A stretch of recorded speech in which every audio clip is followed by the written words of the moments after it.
MPO করার সময় due letter দান সহ প্রশাসনিক সহায়তা প্রাপ্তিতে উনি আমাদেরকে উদার হস্তে দান সহায়তা করেছেন।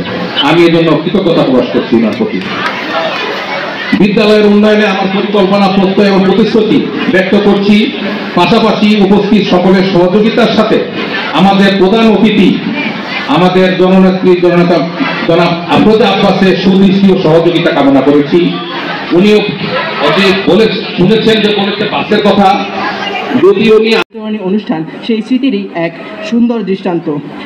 এখানে যে শুধু বিজয়ীদের সম্মাননা প্রদান করা হচ্ছে এমন নয়, এখানে তুলে ধরা হচ্ছে আমাদের বিদ্যালয়ের গর্বময় সংস্কৃতিকে।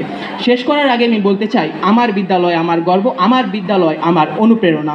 ভবিষ্যতে এই বিদ্যালয়ের স্মৃতি ও শিক্ষা আমাকে আলোকিত করে রাখবে। ধন্যবাদ সবাইকে। আমাদের প্রিয় বিদ্যালয়ের জন্য শুভকামনা জানিয়ে শেষ করছি। আসসালামু আলাইকুম।